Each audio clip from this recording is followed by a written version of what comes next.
And good evening, everybody. I'm Tyler Matheson. Welcome. I'm Sue Herrera, filling in tonight for Susie Guerra. Well, global concerns won over positive news here in the U.S., investors choosing to focus on Europe's economy and the conflicts in Ukraine and Iraq. European Central Bank President Mario Draghi warned tensions between Russia and the West over Ukraine could threaten Europe's economy. And with Italy already officially in recession, that set a bad tone. And then reports surfaced that the U.S. may be considering air strikes against Muslim extremists in Iraq, in addition to airdrops of humanitarian aid. Should that situation escalate, markets are sure to react. That overshadowed data here, showing first-time jobless claims fell to a more than 8-year low. Stocks managed to bounce off of the lows of the day, and here's how they looked at the close. By the end of the session, the Dow was down 75 points and sitting right around a 3-month low. The Nasdaq down 20, and the S&P was off by 10. In what's widely being interpreted as a flight to safety, the yield on the U.S. 10-year note closed at its lowest level this year. In fact, the closing yield of 2.41% is the lowest since June of 2013.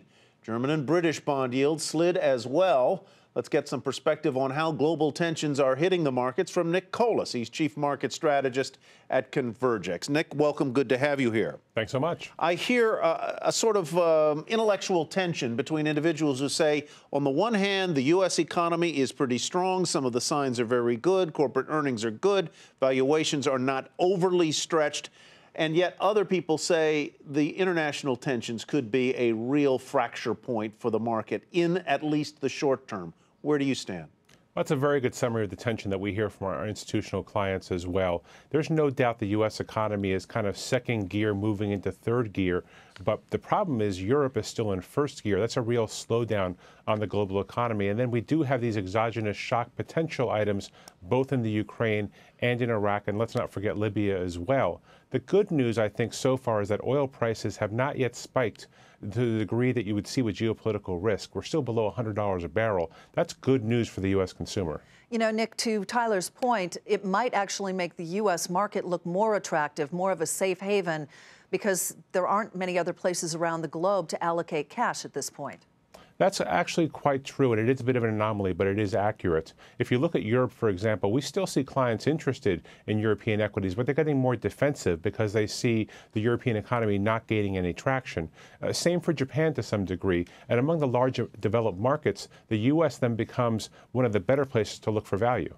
One of the news items today had to do with Russia identifying some of the companies and countries against which they are taking retaliatory sanctions. And many of those are food companies, agricultural companies that do a lot of business in Russia, and they're European companies, I should say. Could that further weaken Europe if one of their big markets, i.e. Russia, is foreclosed to them? It's a tough call, and I'll tell you why. On the one hand, those sanctions are damaging to the medium-term prospects of the companies that you mentioned. On the flip side, if we're talking about sanctions, then at least we're not shooting at each other. And a hot war in the Ukraine would still be a lot worse for Europe and European equities and the European economy than the sanctions we're talking about. Sanctions can get lifted. Once you take that next step into a more full-blown conflict, it's a lot harder to unravel. What do you make, Nick, of the drop in bond yields? That, some people say, is kind of the canary in the coal mine, telling us that there's something else out there that's about to change dramatically. I mean, we saw the lows today at 2.41%, but it was a global move down in yields.